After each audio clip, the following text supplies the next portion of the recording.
All right. So like I said, great practice today. Fun to get out there and actually be playing football. My focus right now is just trying to get to know everybody, build that continuity, get to know the system, the coaches, teammates, and try to build up a shared history as fast as we can. I think practices are the best way to do that. So the last couple of days have been very helpful. We had a couple veteran practices as well in, I believe it was April. So off to a good start, long ways to go. Just kind of keep trying to take it one day at a time, not only in football, one day at a time, just like moving to Atlanta, getting into our house, getting settled. There's just so much change right now that we just got to take it one day at a time and believe that by Labor Day weekend we'll be ready to go and feeling really good. So love the group, love so much about the dynamic here, and makes it fun to come to work. So take any questions you have. Yeah, Kurt, where is your rehab at? As you're able to do more and more, it looks like you're adding on. So. Yeah, thanks for asking. I was told you'd always have the first question, so you're consistent. I like consistency. That's good. It's coming along really well. Been able to today I felt the best I felt. Just that is also one day at a time, and Falcons training staff's doing a great job with me on a daily basis with the rehab, and I think everything's trending in the right direction. And I wasn't sure when I stood here in March and I had just gotten here how much I'd be able to do at practice, but today I felt like I was able to do everything I would have normally done, and that's big for that stuff I talked about initially, building continuity, getting shared history together. So that's a huge help, and excited to see how fast we can heal from here. And also, this was the first time we heard about your reaction to the drafting of Michael. How have you squared that from the draft day call to now we all met and working together? Yeah, no, Mike's been great. It's always going to be competition in this league, and you always got to go out and earn it. And I'm going to control what I can control, and also understand there's a lot you don't control. And I learned a long time ago that you got to focus on what you can control. And speaking of that, tampering review of that alleged tampering review. Where is that at? You have to give your phone up. How that works logistically. Yeah. The league's still kind of going through that, so I'll let them do it. But there's not a whole lot there. Hey, Kirk, transparency and communication are essential. When the Falcons were courting you, if they would have told you then that they were going to take a pick quarterback at 8, would you have signed? I don't really deal in hypotheticals. We could go down that path for a long time in a lot of ways. It just doesn't do us any good. So, I'm excited for this opportunity to have. I think it's a real privilege to be a quarterback for the Atlanta Falcons, and I'm trying to make good on the opportunity they've given me with the way I work each day and the way we play this fall. What's your leadership style when it comes to Michael then? Is it lead by example, or are you trying to build a rapport with him directly?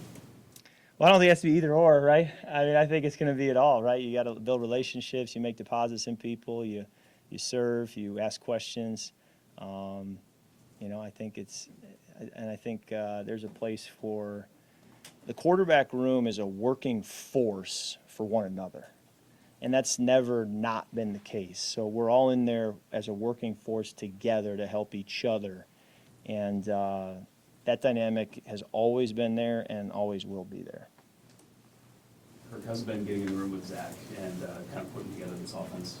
Where do you feel like you're at now? Yeah, we're getting there. I don't think by any means that I'm, feel like I'm in year 5 in a system. There's times where he calls the play and I'm thinking, all right, I got most of those words, but give it to me one more time, and that's where you feel like you're a rookie again when you're new. But there's also a lot of things where you say, great. I had concerns that maybe I would be starting over, but I can spit that play out, no problem. I know that read, been there, done that. So there's a little bit of both sides of it, and that's why the time on task together is so helpful. But I think Zach has a great football mind. I think he's a hard worker, and I think he's got a great way about him. The guys will respond to him, and so we're checking a lot of boxes from that standpoint, and it's about us as players.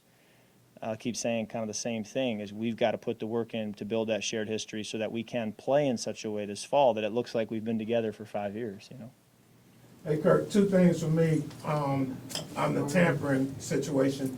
How aware were you of all of the different details and the rules and as you were going through that process? Yeah. Did you check off on certain things? The league's kind of still working their way through it, so I'll let that play its course before I, say anything out of turn. But, if I said anything at the press conference, it's because it was so innocent. The innocence is why so that's that. As far as Michael, just to kind of follow up on her question about leadership, as a veteran guy, do you feel like there is a responsibility to kind of help the younger guy absorb the system and learn, and how do you approach that? I think it's so important that the quarterback room is just working together to help one another succeed, and that's the way it's always been. That's the way it always needs to be, no matter what the names are in the room. We need to all be working together to help one another be the best we can be. Is there any extra pressure just by the dynamic of, the situation with the first round pick and what people may want to read into that in terms of competition? I think competition is always a part of how this league works, how football works. You were a Michigan Stater, and my journey at Michigan State was the day I signed. 2 weeks later, Nick Foles committed, and we were in the same class, right? Nick Foles becomes a Super Bowl MVP, and we looked at each other like, hey, one guy's probably going to play here and one guy isn't. And it doesn't mean they're not both great quarterbacks, but there's spots. So that you learn pretty quickly as a freshman in college, you got to compete, and that's the way it's kind of always been and always will be. So it's more of a, this is consistent with my football journey as opposed to an exception. You say you feel great. What's the mental hurdle, or is there one? Where where you push off, there's something you get over, like, all right, I'm good, I can keep going. Yeah, no, I mean, we're doing great. We're progressing well. Today was a step better than yesterday was physically, so that was encouraging. But I'm watching the tape saying, all right, how much am I using my lower half? How much am I using my back leg to really drive the football? And there's still more to go get, but I also feel that I can play pretty well today. But as a competitor, there's more to go get. Does it surprise you how fast you've come? Well, we're 6.5 months, and they told me 9. And so, but as a competitor, the minute they told me 9, you're like, all right, so 7. It's kind of what you say. And so there's a little bit of that going on where I'm not happy if I'm not further along. But I also had a teammate, Cam Akers, who tore his Achilles and was back in 5 months as a running back. So he kind of set a bar where I was like, so somewhere between 5 and 9 is kind of my goal. And we're at 6.5 right now, and I'm practicing. So I'm pleased, but there's more to go get. Totally different position, but have you picked Cam's brain on how to accelerate this process for you? Yeah, we rehabbed together last season because he actually tore his here playing at Atlanta. So we were able to rehab. I was like 11 days ahead of him, so we were able to rehab together. But I've also learned that some guys are just built different, and they can rehab faster, get back faster, and Cam's one of those guys.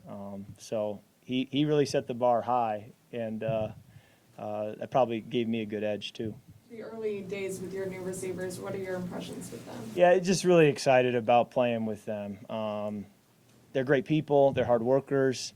Probably my favorite part of the job right now is watching film, playing catch with routes on air, having conversations, sending texts to guys like, Kyle Pitts, Drake London, Mooney, Rondale, Bijan, Tyler, Carlos. I mean, the list goes on and on. I just am excited to be a point guard, and they're the shooting guard, small forward, power forward, center, and I'm just distributing the football, getting the ball out of my hands and getting the ball into theirs. So that's probably my favorite part of the job right now is trying to help them get to where they want to go, but knowing that they're going to need a little bit of help to do that, and I can't wait to be a part of getting them where they want to go.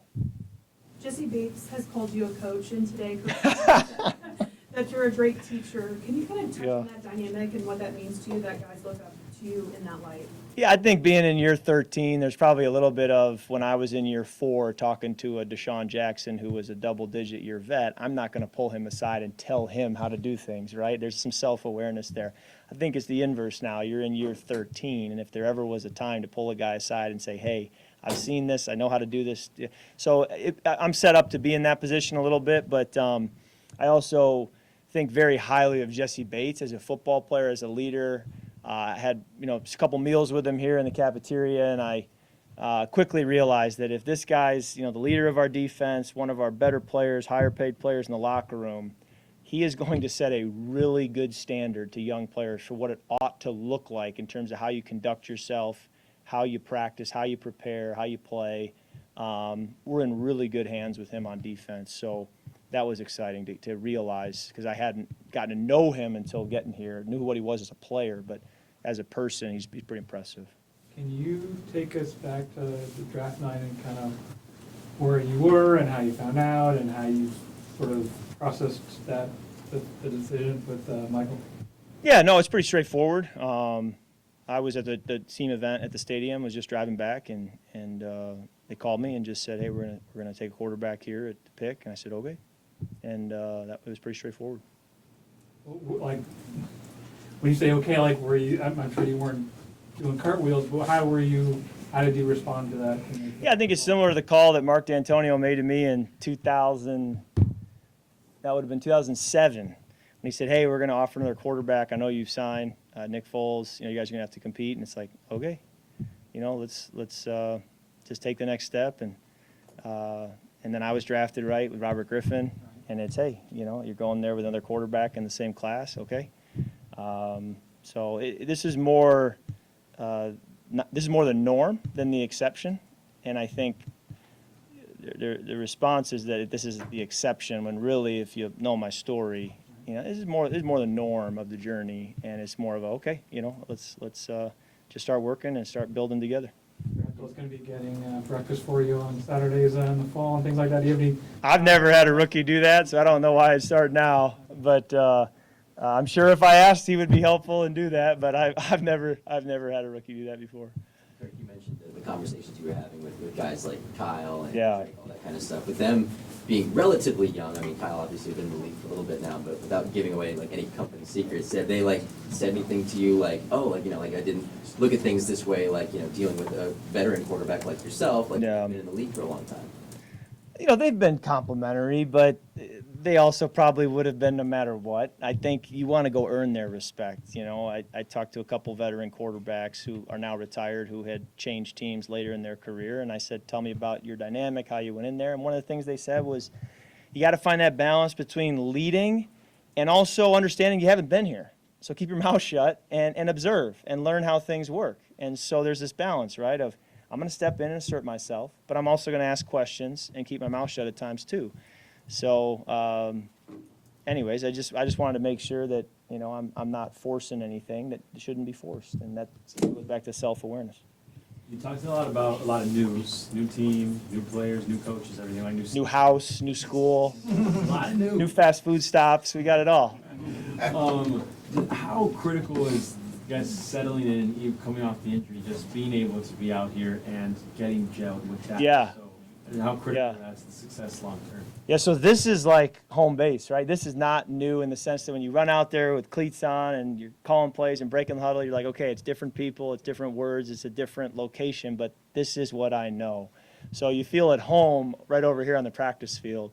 And I'm very excited. As I said, my favorite part of the day is getting to throw a bench route to Darnell Mooney, getting to watch Kyle Pitts on an out route, getting to throw a ball to Drake London down the sideline. That's my favorite part of the day, why I love coming to work. So the more we can do that, the better.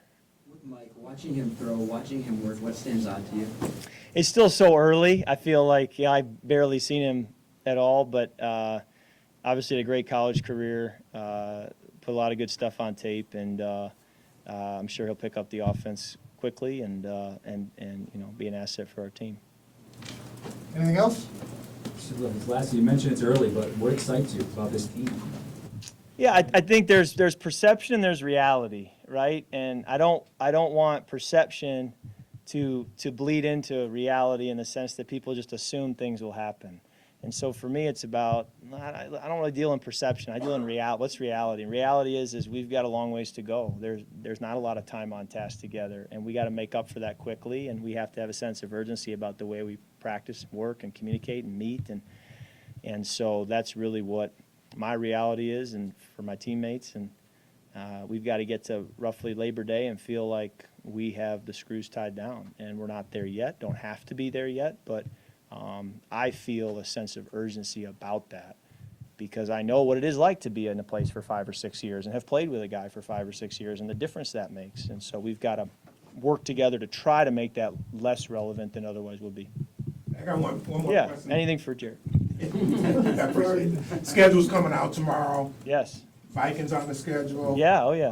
Washington too. Yeah, exactly. So just all homecoming, all these places. So those are a couple things you'll be looking towards, but just as a veteran guy, when that schedule comes out, Yeah. what's your frame of mind? What are you looking Yeah. for? What's your frame of mind? First of all, I think it's incredible that the release of the schedule generates the kind of excitement, you know what I'm talking about. Like, this is unbelievable. Like, what a privilege to play in a sport where my high school friends are like refreshing their computer every second to try to see what the schedule is. I'm like, I think I'm in a good line of work if that's the demand for this sport. So kudos to the NFL on that. But we'll see. It's interesting, too, because we know who we're playing.